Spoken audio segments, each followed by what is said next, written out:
right, let's get into it. Thank you guys for coming out. Try to be a little bit quiet, but I know how it is. We're all getting high and shit. But this is not my first time in New York. This is my fourth 420. But yeah, I've been loving New York for my whole life. My daughter's name is Brooklyn, so thanks for welcoming us. Me especially. Alien Labs has been in New York for fucking probably longer than most brands. And I love coming here. I love seeing the culture and all the new craft growers that are popping up around here. Like I think New York legitimately has a chance at least being competitive with California in a sense of innovation, quality. There's no other state I think has any kind of coming anywhere near that, but New York can do it, and I'm seeing it. There's a lot of good growers out here. There's a lot of good what's the word? No, no, no. Just you guys want to win. That's the fucking thing that it is. You guys have the fire inside of you, the passion to be like, nah, fuck this. We're gonna do this shit. And there's never been a state like that. So I know there's cultivators in here, and I want you guys to give yourself a round of applause, and then we'll get right the fuck into it. So let me hear that. New York, stand up, So my guest, legendary guest, when they called it to ask me to do this, I was like, oh shit, that's a different, I've done this with, Alchemist is probably the biggest before this, and now the legendary Futura. So thank you for being here with me, man. Thank you. Thank you, Ted. And if you haven't seen one of these before, basically, it's about getting to know the guest and understanding what their relationship with the plant is. If they have any cool stories, the format runs like this. We'll do, let me see what time it is so I can time myself properly.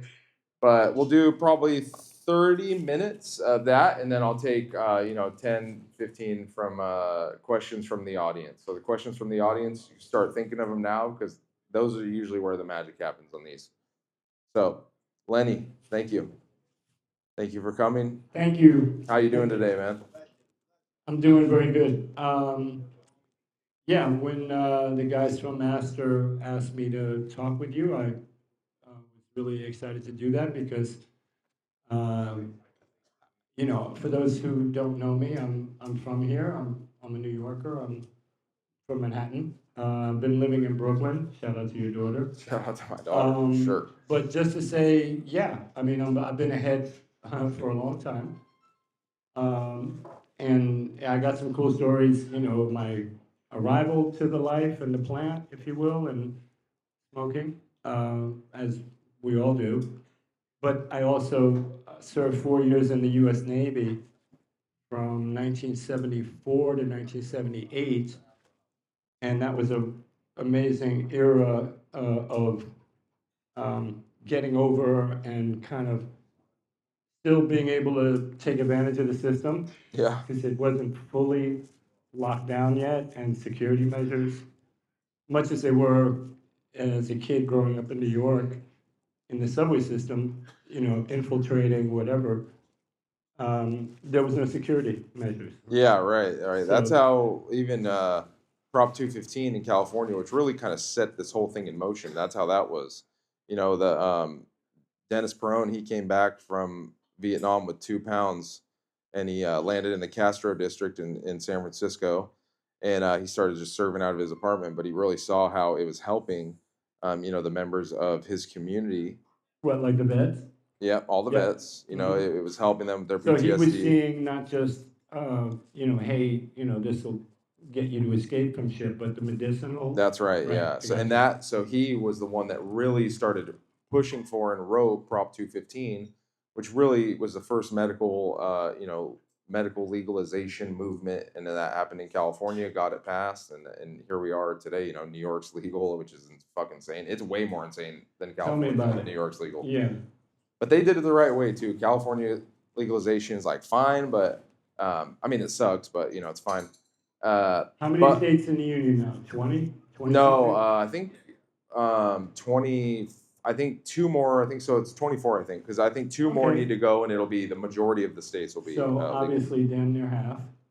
But Cali's number 1, correct? Yeah, California and Michigan trade. Michigan's a little different because all the states that surround it are illegal states. So Yeah. they have tons of people that come in and just buy. Like the border stores will do $1 million days, which is insane. So back to the guy, the non-vet who came back to Castro, which is in the San Francisco. Yeah. Right, okay. Because I had a retail shop with my partners, in San Francisco. We had a spot not far from that area. But I wanted to go back to my military story Yeah. that I wanted to share. It's like I think it's a cool pot story. Back in the day, uh, we went on deployment and we go to Asia, and the big highlight everybody got excited. There's two highlights. One was Hong Kong because heads could get their heroin on, and two was Thailand because they had the best weed allegedly on the planet. Maui Wowie, Kona Gold on the way out of Cali, going to Asia. First time I smoked, what was allegedly grown in Hawaii. Yeah, was Hawaiian weed was. quite good. So I'm only, 18 on my way to my experiences overseas, and that was my intro. But the beauty of my intro was I was guided by the older generation that had already done that kind of deployment. Other veterans too. Thank you. Who knew how to do those kind of things, Yeah. eloquently and in a green state as well, because they were all about getting high. And you make a decision as a kid, how much of a, I don't want to say Daryl, but I want to smoke. I like the smell of it. I like how my mind is Was that? expanded. Had you not smoked No, before? I had not smoked before the Sick. military. That's cool. That's Because really I grew up with a very strict mom, and that shit, I just couldn't get away with it. There was no way I could. I mean, even the fact that for a couple of years I was able to keep graffiti, out of her vision, even though in the end, when the shit, failed and the whole thing crumbled on me, she's like, "Yeah, I knew you were doing that. I just, So I thought I was getting over, but actually wasn't. But regardless, back then, even graffiti was like pretty. I mean, now it's like pretty socially accepted, right? I mean, it's quite, I mean, it's always been mainstream. You just walk on any street in the world Yeah. and you see tags. But yeah, I mean, it's become, not, man, I sound like a hypocrite, but there's a whole elitist quality to the of whole course, movement just now. like weed. Yeah, and so it's a bit of a contradiction, but I try to, at least, no matter how celebrated I am in that world, keep my feet on the ground and just maintain my humility, and I'm Yeah, just a regular that's guy. what I you mean, have to people do. that know me and maybe even experienced my story, quarter century, however long heads have been with me, it's I haven't been acting irresponsibly, I feel. Yeah. And I There's, treat people correctly, and I think that's the key to everything. But I completely agree. I think there's a big lesson in that for the up and comers in the New York scene. I've seen this happen a lot where guys will get a little success and then their head becomes it's too like big to be money, approachable. right? It's generally focuses around finance, money, Yeah. success in that way, partnerships, friendships, business.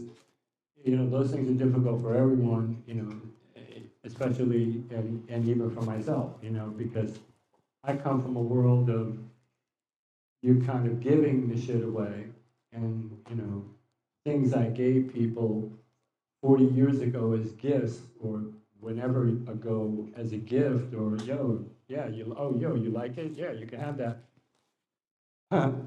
30 years later, people Yeah. are profiting.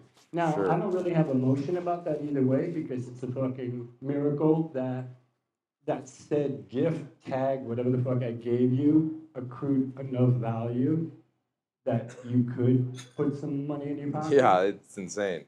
I mean, that sounds great, Yeah. actually. Now it's how you do it, and maybe you could reach out to me and be like, yo, I mean, you could act it Yeah. correctly, or I could find out that something I gave you that I told you at the time was your birthday gift, and you told me all these years, yo, I'm never gonna, yo, thank you, homie, and then it arrives at Sotheby's and sells for, Yeah. 175K. Did that Well, really happen? Is that like a real? that's a true story, and I don't get That's a phone call, insane. right? So, but Like, once come on, again, kick like, you down 10 or I'm something. not trying to chase those sort of, that's not money, it's not my money, you know what I mean? Yeah, for sure.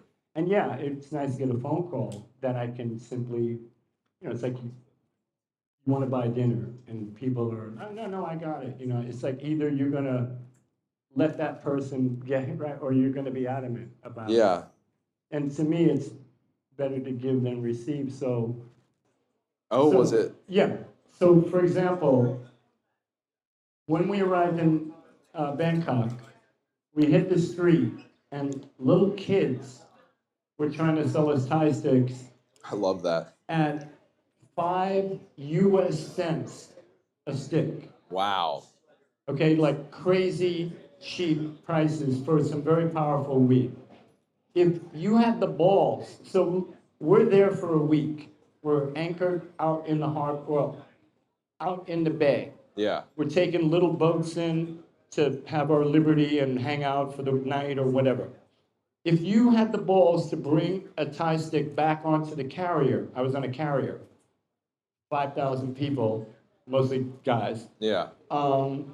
You could sell that stick on that boat that night for 10 US dollars. Wow. So 5 cents to a markup of 10 USD.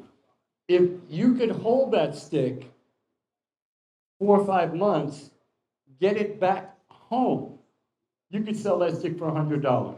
Wow. So that was the carrot out in front of young guys who thought about a turnover like that. Oh, for sure. And based on just the economics of that, Thai stick deals were happening.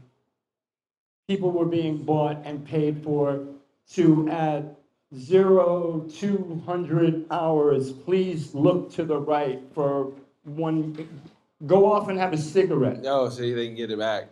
Just to clear the deck, Yeah. no pun intended, and you could come on board. And I mean, guys were doing all kinds of trips, and this was just a weed game.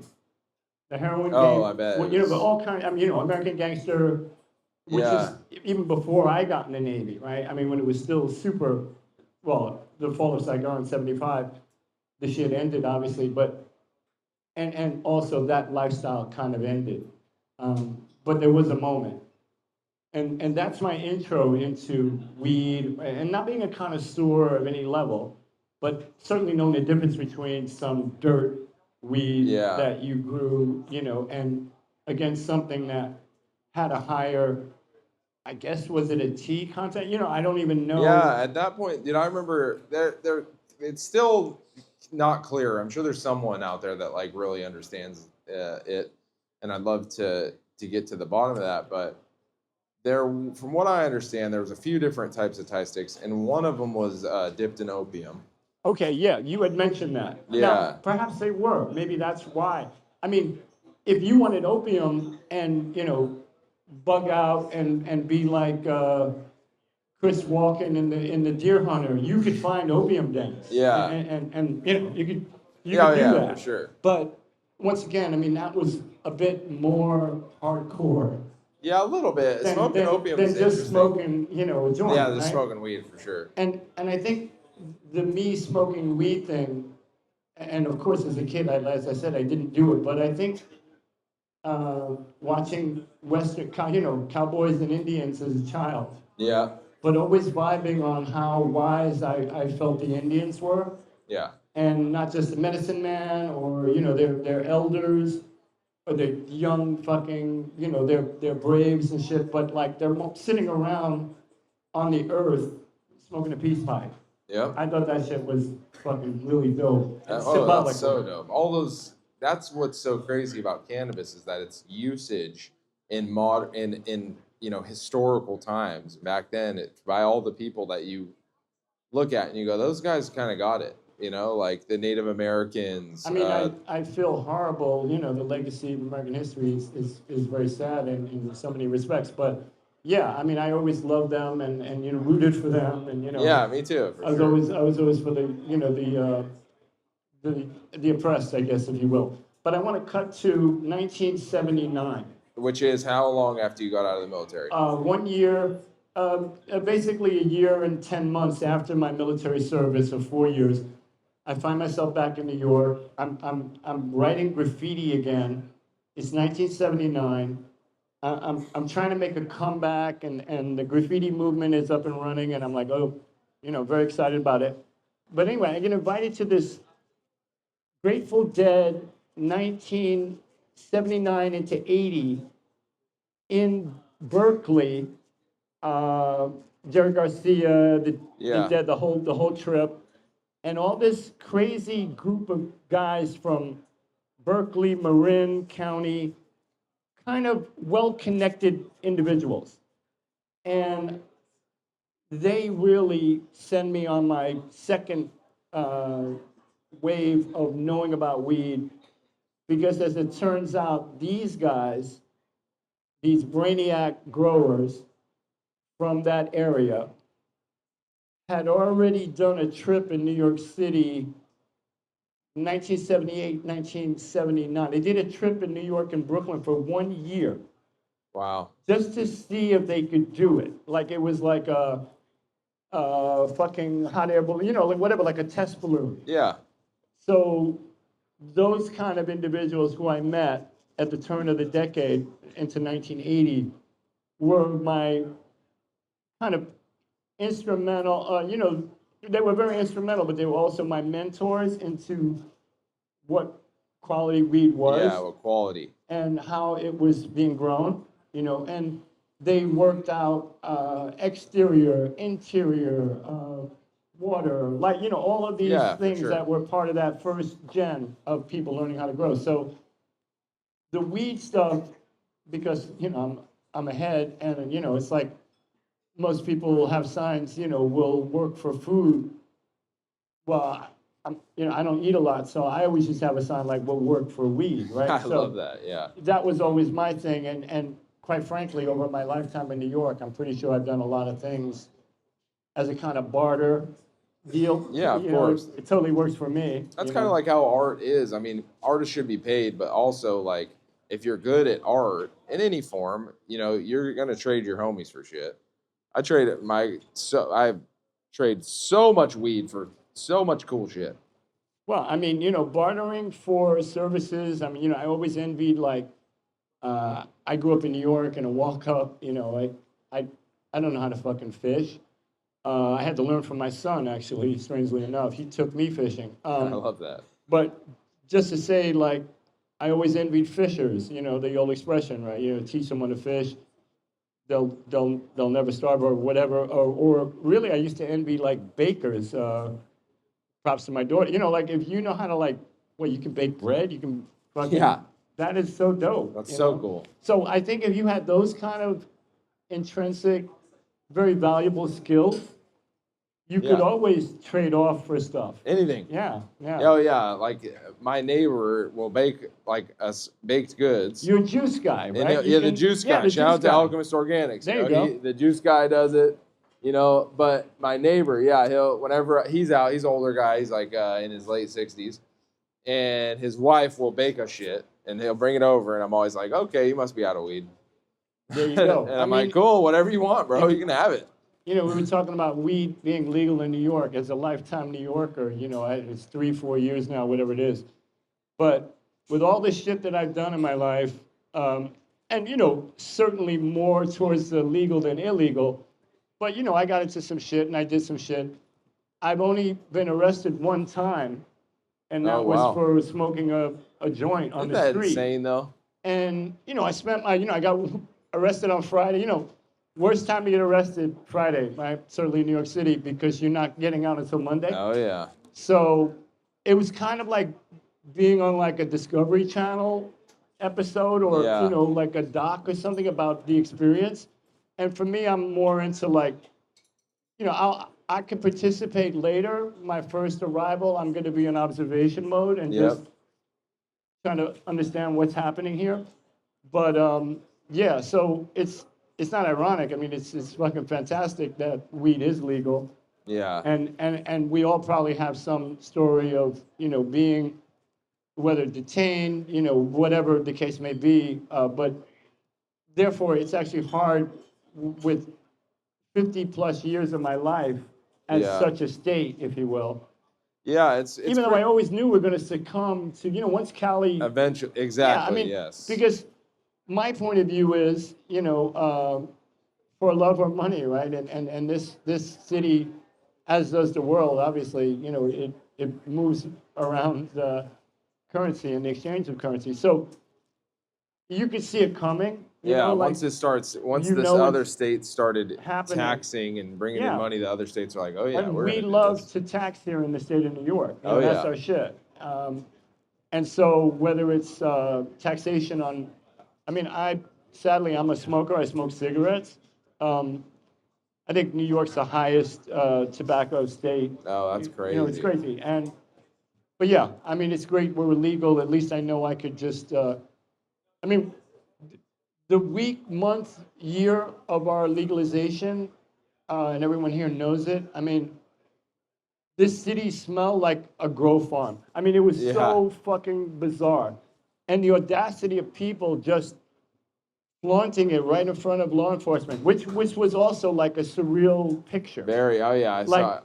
Some of dudes those with pictures straight are up, crazy. like government terrorism task force people, and heads just rolling blunt, like Yeah, that was the cool thing about rolling New York, blunts how they on did their it. vehicle. What? Yeah. Wait, what? I remember that picture. Come on. But what was crazy is like that's how Hell it yeah. should be legalized, Like in other states it isn't like that. But in New York they were like, it made sense. Some of the political or the legalization framework around This is a licensure and all hard this state and to that. control. Yeah. I mean, they got away with it in the pandemic. I don't think that shit will ever happen again. But this is a hard state to lock down, actually, and Yeah. just tell what to do. Yeah, for sure. We're not gonna very listen. tolerant of that. Yeah, definitely. It's It's funny because New York, to go back to the prisoner thing, it's like, that's kind of a gift and a curse because, while we're out here talking, smoking weed, yeah, people are people are straight up still in incarcerated. fucking No doubt. And that Yeah, shouldn't be. for I mean, I think that petty- should be straight For petty yes, stuff. Yeah, no. I mean, like a possession of an eighth, from the fucking Oh. early times that guys are still in there. Like that shit's crazy. I really respect Yeah. a lot of the companies like that are working on that shit, and trying to get prisoners out for stuff that we get to do freely every day. So well, what do you think it's like for those individuals coming out of incarceration who are now, and I think it's also amazing, you get you get like cut the line to the legalization of your for own shop social now. equity and stuff. Yeah, I mean, Yeah, that's that's awesome. reparations in a different way, Yeah, right. but straight up, like, rather than those individuals who were just kind of what is that, like vultures hanging around Yeah. waiting for the corpse. Not doing stuff. Yeah, you're Not actually doing weed shit, and then it legal pops up, and they're like, "Oh, I'm gonna do it anyway because I have money." And then and that's a big thing about New York too. Like, California, they implemented a social equity plan like in the beginning, and cities and counties did their own too. But New York did it right. They set up a fund. They were really first in line to get licenses. A lot of those first guys that got their license sold them for a few $1 million. So even if they didn't want to go ahead and open it, the fact that they were able to get it and then sell it is cool as hell too. So New York did a lot of the things right. The biggest thing to me is the public. Anywhere you can smoke a cigarette, you can smoke weed, and that is huge. Like in California, you have to smoke in a private place. And if you rent your home, your landlord could still say you can't smoke weed in there. And that's still not even really legalization I mean, because I most get that people can't here smoke. actually in my life at the moment where, Oh yeah. in my residence, they're a little bit hating on it. And, not to create a stir, I'm just compliant. Yeah, I mean, I'll that's just- the best way to do it. I'll just find another. It's not worth fighting over. No, it isn't. But at the same time, I see the contradiction of like legalization against premises that have their own, Yeah. dictate their own policies. Yeah. Do you remember the first time you smoked like a name strain or like an old school? Was it old school? Was it It would have new? been like, you know, God, some haze strain, Yeah, probably you haze. know. I could see that.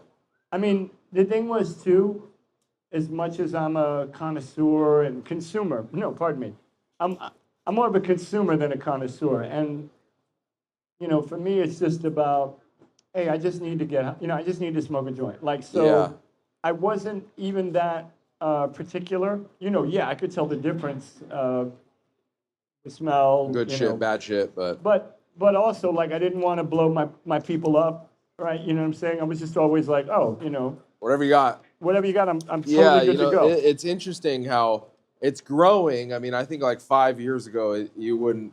It was a lot tougher to find somebody that really understood like what good weed is, like, and they could, because I think like yeah, people can smoke things and be like, oh, I like that, that's good, but like being able to talk about why they like it Yep, and what makes it good in a way sure. that's eloquent is really like what a connoisseur is, and that is still like such a small percentage of people that smoke weed. It's like 0.00001%. So is it a bit like wine tasting, Yeah, yeah, right? yeah. It is. It Yeah, is, right? but more and more people every single day are starting to understand what it actually is, and I see how this plays out, and it plays out with the quality. Even right now, if you grow super high quality weed, you're getting much higher tickets. You're selling it for more. You're Yep. actually being able to make money off this shit, and most people don't make money off weed. Like they in small amounts, but not like enough to really make it, be able to create generational wealth or anything. But if this trend continues, we will see, companies and brands and fucking growers getting insane prices for their weed. If they're just even if there was interstate commerce in California or in the United States alone, pack prices would go up overnight because everybody's going to want quality, and that's such an interesting thing to me because 5 years ago, 6 years ago, people didn't even know what good weed was. Yeah. Now they're starting to learn. Well, you know, another thing I want to say for like an old school guy like myself, the modern era of buying, acquiring, you know, these pre-roll, you know, amazing creations, it's wonderful. And, you know, sure, in a remote control world, it totally works. It's amazing. Yeah. But I still love the ceremony. No, You I know, know. I love that's I mean, I yeah. used to say to my kids, like, it was like, it's like creating something, right? Yeah. You know, I mean, and the idea that it's all coming from the earth or whatever, you know, whatever, it's kind of something out of nothing. And then, you know, you know, I remember this one toothpick joint that my boy didn't even know he had in his wallet. It was like 1983 Paris. And he was looking for something, and he pulls out a toothpick joint. It was ridiculously probably the thinnest joint I'd ever seen in my life. That's funny. And we smoked that fucking thing, Ted, until the last morsel of paper. Oh yeah. It almost Burnt your did lips. no, it didn't. It did this beautiful little, like, we saw it just Yeah. disappear. It went back Just like, into the poof. ether. And we were like, what the fuck? That was, and we got so stoned off that whack ass. Oh yeah, Because, dude. you know, we've been out there for a week. You know, nobody had weed. We didn't want to go to Holland, which Where all was the always shit the was. Mecca. Oh Right yeah. before there was Cali, of course, London's there was killing it Amsterdam. now though. They got fire out there. Where? London? Oh yeah. Get out. One of the biggest, well, one of the best brands. I don't recommend the food. Yeah, no shit.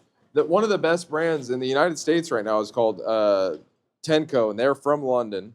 Okay. And they really created like one of the biggest brands out, Oh, that's great on the to hear. street. It's pretty cool. He came here and made it happen. So yeah, London now has fire. You can go find it, and every single like kind of big city now has. Right. They got well, you were mentioning Spain. Yeah, Spain every year in Spain for That sounds Cannabis or spooky and super fire cool. out there. I just was last week a couple of weeks ago in an exhibition in Denmark, in Copenhagen, and Copenhagen has this area that was called Christiana. They subsequently shut it down from what it used to be back in the day. I was there like many years ago, but outside of Holland, obviously Amsterdam, there was this location too. It was like this communal cul-de-sac for heads and hippies, and it was super dope to go there. It's not there really up and running anymore. And there's a spot in Switzerland, Lausanne, that was also like these European destinations that were weed friendly, that as a Westerner, you know, traveling around Europe, you could jump on a train and you could be in one of these places, Yeah. in, you know, in a short time.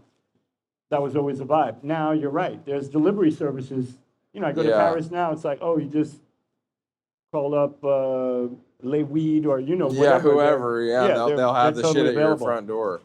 And it's still legal. It's still illegal over there, you know. So it's crazy It is. how that's going to change. Germany was a big catalyst for the other European countries to say, you know, if they're going to do this, we're going to do it too. Because, like you said, nobody's going to miss Well, out once on the again, money. yes, right. There's an economic benefit. Yeah. I mean, taxation of whatever, you know, it's helpful for the government, you know, whatever they're going to do with the funds. But there's a lot of consumers, you know. I Yeah. mean, and my argument always was, how do we allow drunk driving? You know, I could never understand why the tolerance for pharmaceutical medication and fucking, you know, pints of liquor Yeah, it's were fucking tolerated. insane, dude. Yet I'm arrested for smoking a joint on Houston and fucking Avenue. Yeah. You know what I mean? Like what?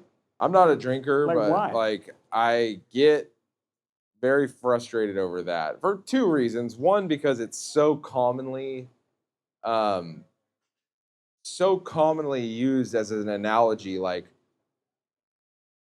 liquor's legal. Why shouldn't weed be? Which that is a very logical statement to make. But also, like, I just don't think those two things are anywhere near each other in terms of like the same. You know what I mean? No, they're not. Like alcohol really gets you fucked up. You feel like shit. No doubt. Weed doesn't do that. No, it does not. You I know? mean, you know, my complaint always was like, you know, the worst, not complaint, it's a happy complaint. But, you know, the worst thing that's ever going to happen to me is I'm going to smoke too much weed and I'm going to fucking have to pass out. Or you you're know? gonna eat I mean, not and have like- a stomach ache in the morning.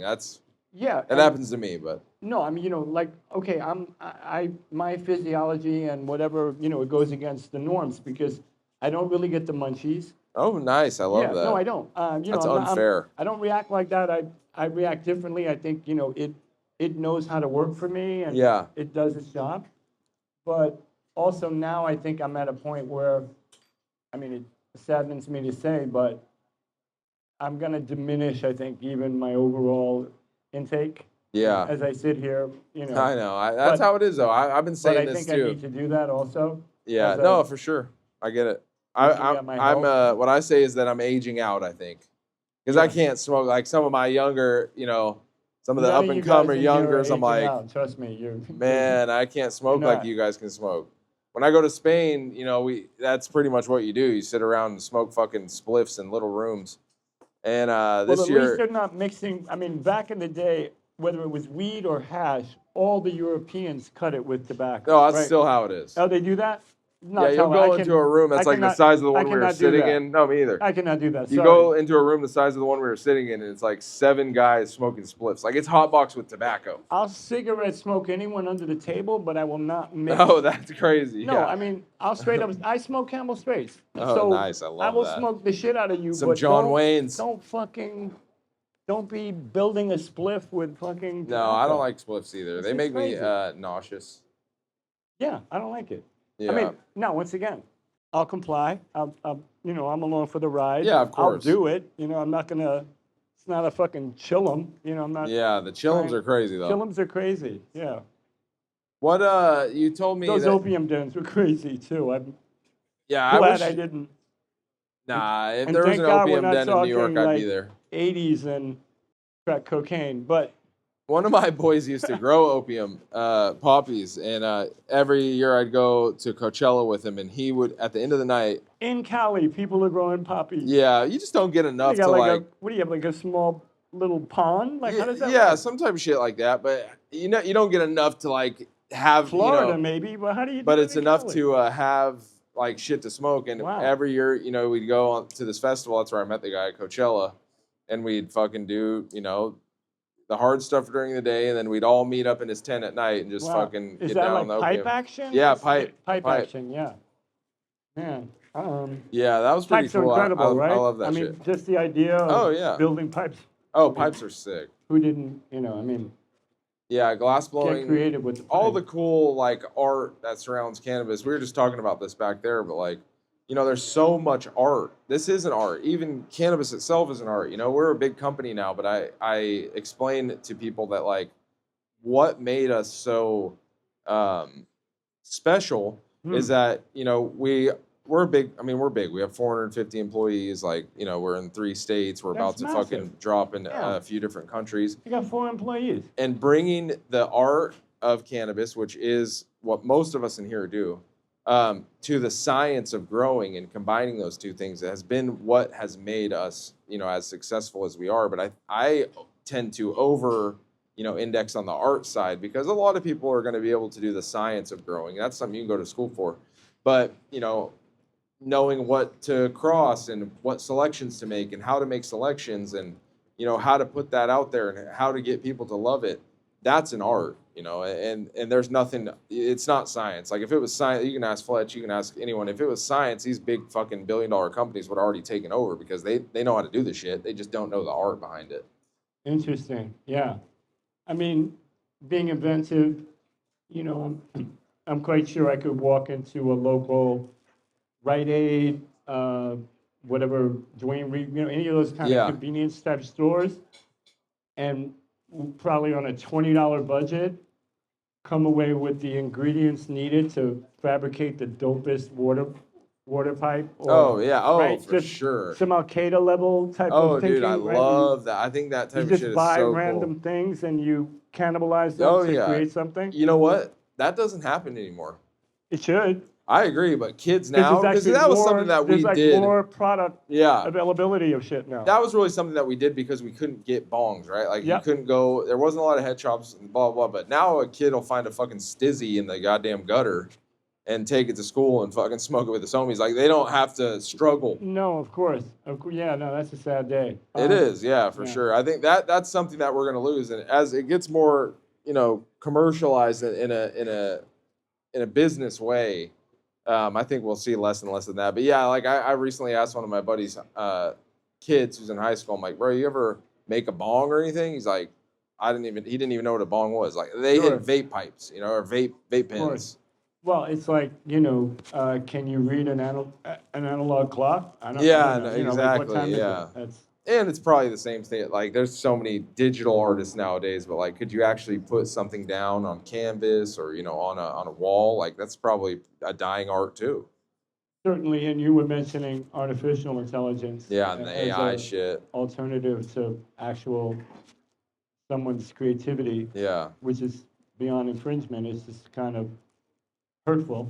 Yeah, I agree. I've talked about this a lot, in a professional sense and just expressing my opinion on this, but AI art in cannabis is becoming pretty prevalent. And like, this was a place where, artists could get paid for their work. Like, Where does that appear in packaging and packaging, assets, flyers, fucking brand, whole brand guidelines, and it's just like, man, for a long time, like there's a lot of artists that came up off of the fact that they could make these bags, they could draw this shit, they understood the culture, and now I see a lot of AI art that it's sad. So, if you're up and coming and you want to support real shit, you shouldn't use AI in your packaging. And I get it if it's like money, but I think Miyazaki,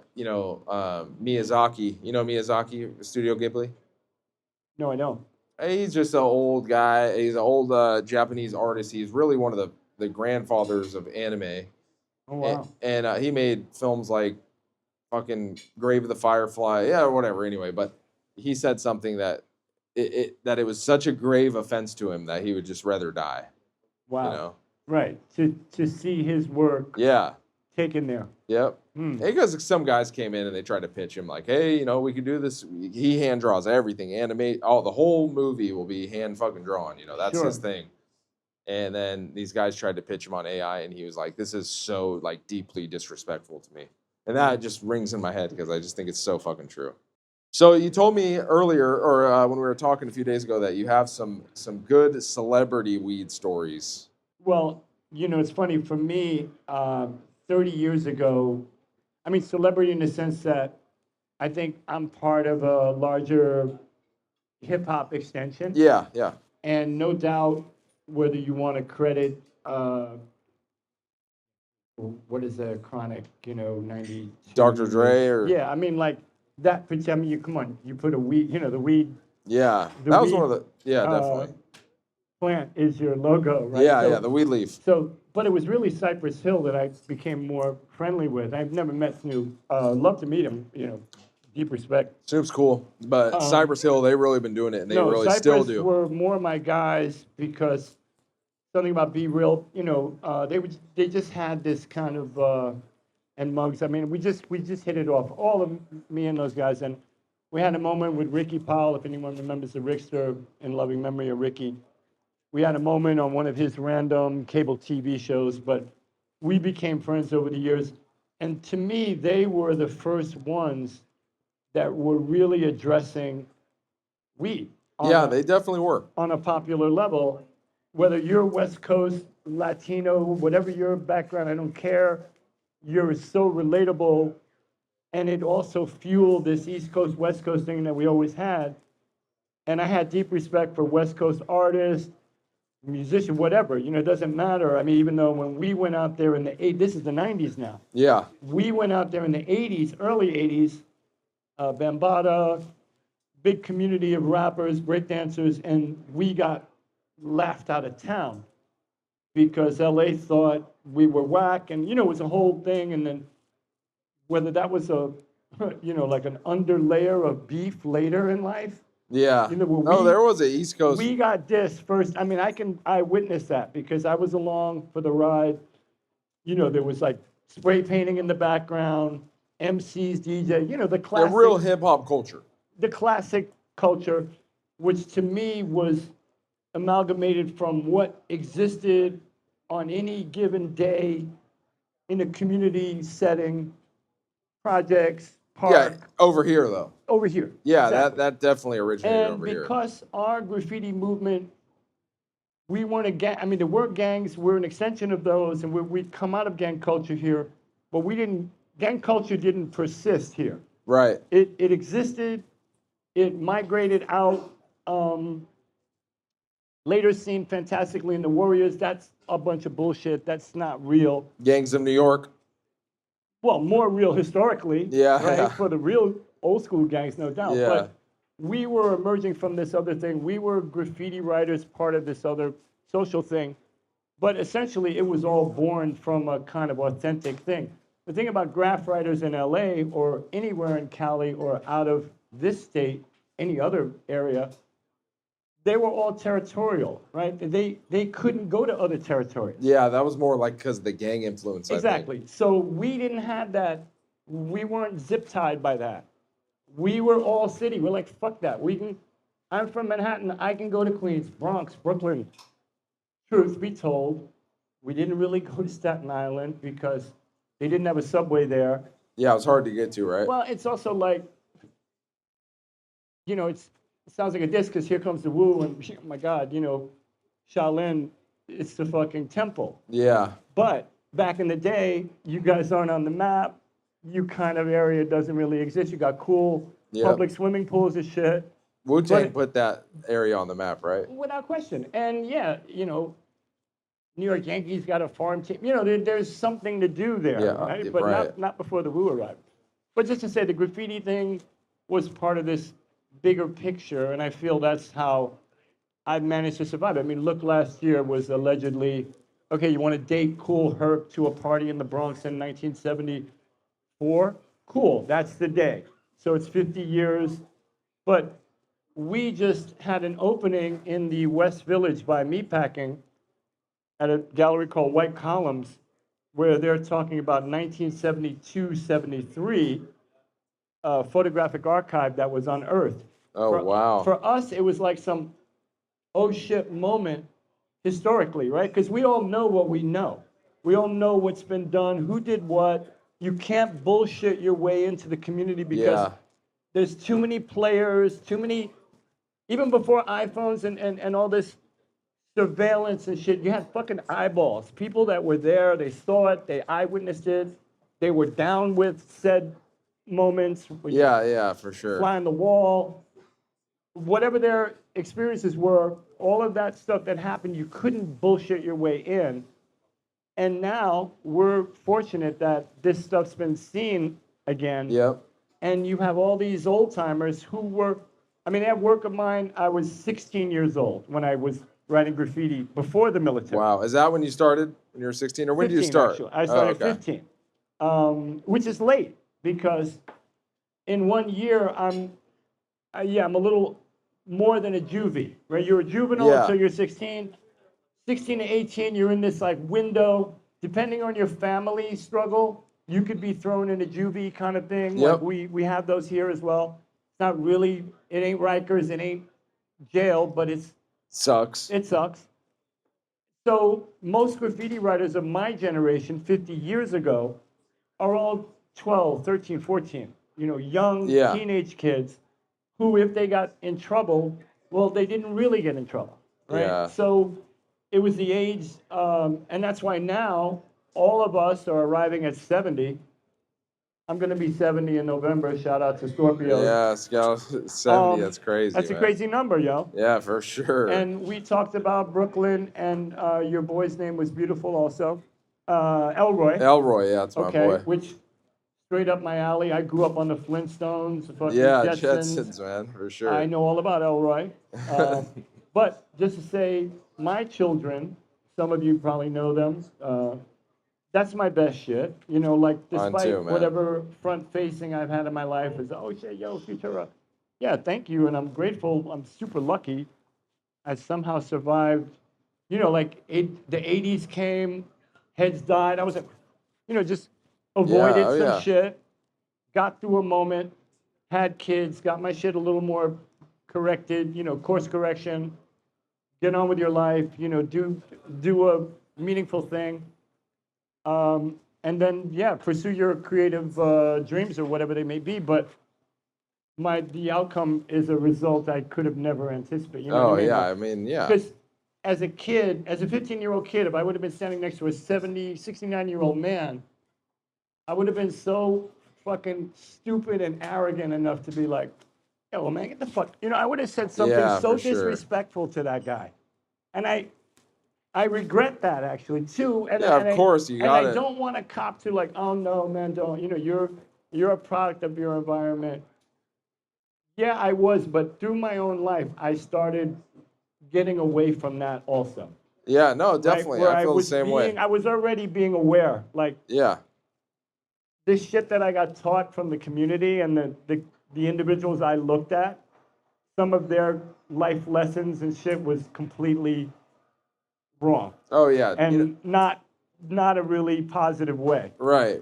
Like just talking down to everyone. Like I totally know. Everything I see in New York I is lived like it. everything is a joke here, right? People walk by, it's like a fucking, we're like a comedy act here. Yeah, for sure. We're just putting roasting people down. boy. Yeah, we're roasting everybody. Yeah. And in a way, at my moment now, I'm like, you know what? Nah, man, it's way, like I said before, it's like giving and not receiving, and way easier to have a kind thing to say to someone. Oh, I agree. You know what I mean? And then hopefully it makes them feel better. Yeah. Right?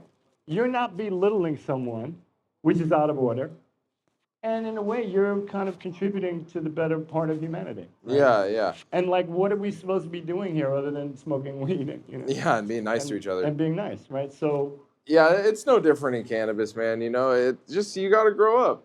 That's what it is growing up. I remember when I really first started, I wasn't mean, but like I just said whatever, and like, you got to fake it till you make it a little bit. You get that ego. I was very mean. You were? Yeah. Well, I was mean in 9th grade. But I had a lot of, I had a lot of people around me that I could manipulate to do shit too. Yeah. You know what I mean? Like, I was a bully for like a couple years, but after, it's easy to get caught up in like that success of what you do. You know what I mean? Like, Alien Labs had some success early, and I was a little bit arrogant about it. And then you grow up and you're like, oh, damn, I shouldn't have done that. Like, and then you see other people doing it, and you want to be like, hey, bro, like, you don't want to do that. This isn't how you want to be, man. Well, You know? that's what it is. I think you need, everybody's, I need, I'm looking for role models and I'm looking for positive individuals in life that I can emulate or I can learn from. I often think, well, then you're only, in the shadow of that person or them. And rather than looking for positive influence to try to become yourself, and you should just be you Yeah. and get on with the active individuality. Look at other people as what I call like a reverse barometer. Look for the bad people. Actually, You don't want to do. oh my God, like never fucking be like that guy. Yeah. Or, and you can tolerate people in the public setting. It's just being social.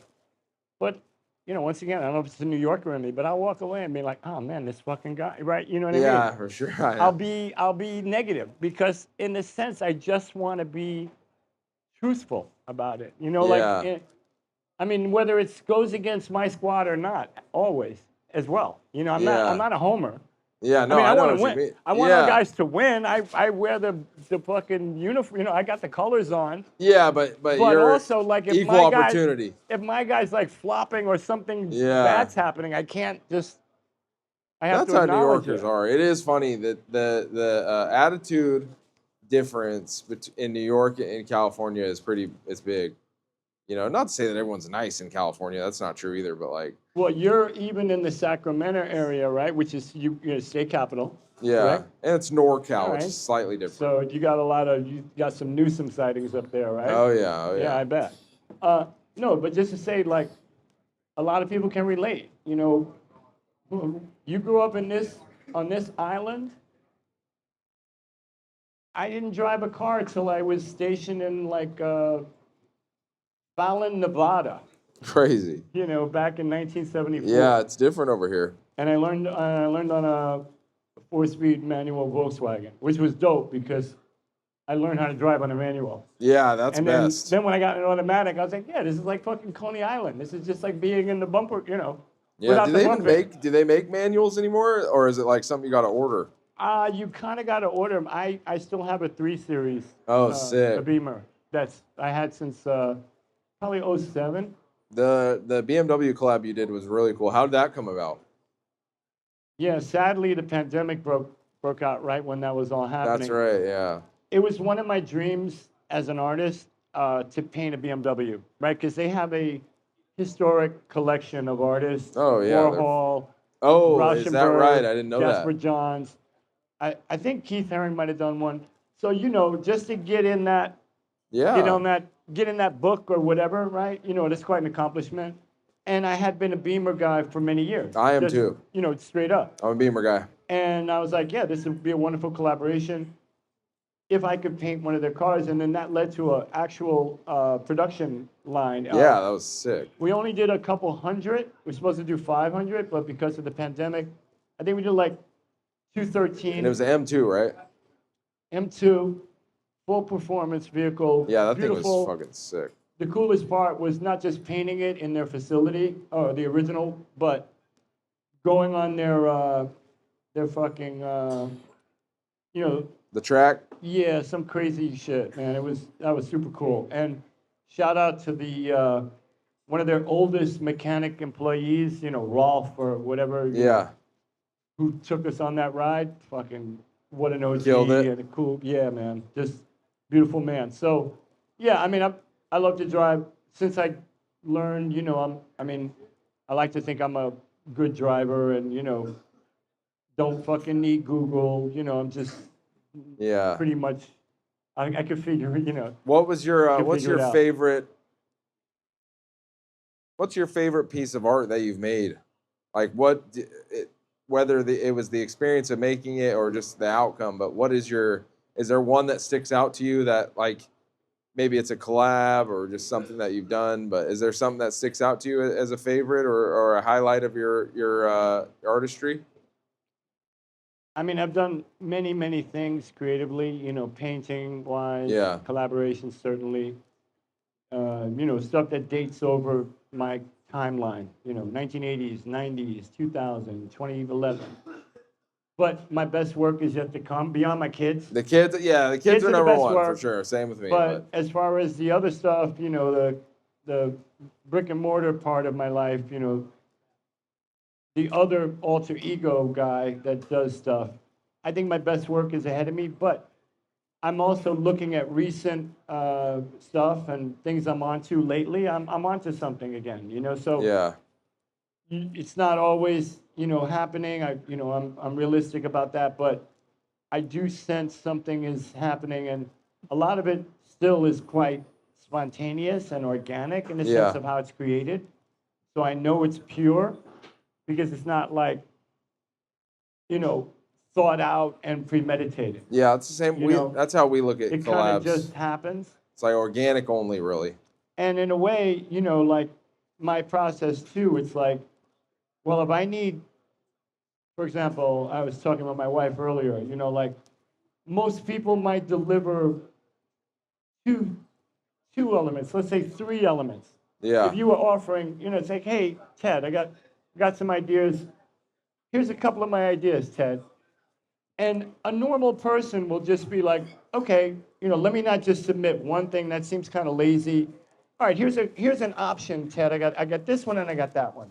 And some people might give you that third one even, just to really make you feel like yeah, you did something and they want your input.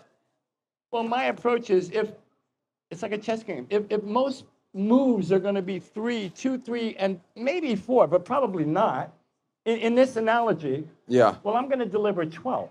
I love that. So I know we're going to have something there. I'm not going to limit myself, nor the client or the partner. Yeah. You're just gonna. Right? I want to just let's go. And this is what I'm feeling. What do you think? What do you think of these color? Then it all gets into aesthetics. Yeah. What do we? Okay. If it's going to be cut and dry, like your brand is blue and yellow. Yeah. Okay, so shout out to Ukraine. Okay, we'll go with that. But whatever the case may be, it's to be collaborative. Yep, that's right. And That's how we most look of at those it. things should stem from, in my case, do stem from actual homies. It's not just like, I'm not a, I use the brick and mortar analogy. I'm not a brick and mortar. You just can't come in and like hand Yeah. me paper. You know what I mean? Like, I'm not going to move for that. Yep. I didn't move for that when I didn't have it. You know what I mean? I didn't have Yeah, a, no, that's I art. didn't have That's any- real artistry shit. I didn't have any backup to support what I might be asking for. Yeah. I was a fucking nobody. I do the Yet same. I still couldn't be bought. Yep. I had some pride, or, I could hold out. Yeah. Once again, I could use an analogy of 5 people that will succumb. They'll just be like, oh, yo.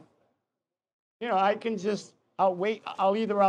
I'll outwork those people and I'll outweight those people. Yeah, I'm the same way with when it comes that's to my alien approach on stuff. stuff. It's like, man, if it's friends and it's like organic stuff. There's people that have came to us and be like, hey, we want to do this, and I'm just like, it's not real. We'll Yeah. pay you. I'm like, I just don't care. Like, that's not really. That's a turnoff, right? Yeah. That's art though. That's art. That's real artistry. And I think for us, like, we've tried to keep that as far as we've come.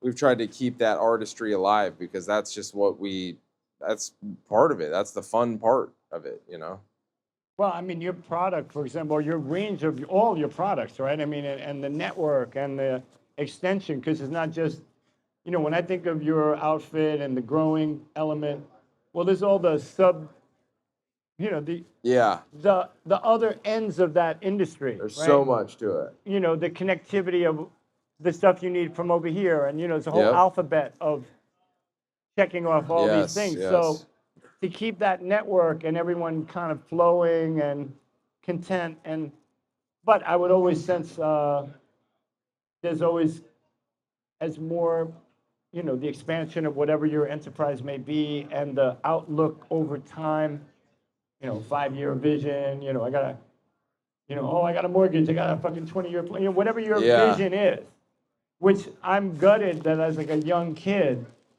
I couldn't see how 20 years would have been actually nothing. Oh, In the damn, span isn't of it my crazy how fast your life goes by? And I could, I know it's tax season, I hope people are somewhat compliant, but any recommendation I would say to anybody under 30 right now, because maybe then it's already you're getting into Yeah. extra time. I'd start this at 25. Make Is it that when you start? no, but Oh, I'd I say see that what that you would be mean. no, hell no. Yeah. I was still in this 1980. I'm in avoidance, and Yeah. I'm like I said, I'm dodging everybody. Certainly Uncle Sam. Yeah, I no don't want to shit. fucking hear from him. I really started going hard at 25. Just thinking about it. Yep. Yeah, well, that's you're a visionary, and you're Yeah. smart. And I mean, yeah, that's the thing. I think a lot of people, sadly, they're just all about whatever identity and trying to get on with their shit, and they're Yeah. not thinking, it's just not capable of. And I wish I would have had. Sadly, yeah, great intention, but where was my investment going to come from? Yeah, no Right? shit. I know. It's That's not like it. I didn't have the idea that this is what should be done. I simply never had the resources to make any of To that do happen. it. Right. Yeah. That's the American dream, really, Well, no, the American dream is not succeeding maybe first time around that block, and actually somehow getting another opportunity Yeah, that's to true. come back in. If only aided by the history of this whole story, the community at large that I'm certainly, representative of, and how it's arrived at this moment now, where somehow a show like the one I'm talking about from 50 years ago has really powerful, resonance, Yeah. because it shows everyone. I mean, not like New York wasn't the Mecca. We knew it was, but it confirms and affirms. It's like your validation. It's like a stamp. Yes, yes. And that timestamp in life, certainly in historical context, and how fucking New York City is so integral, whether it's hip hop, the musical portion, weed, that trip that these kids did from Cali, Yeah. came in from out of town. Let me show you how to do it, son. Right? Yep, Like, come yeah. in.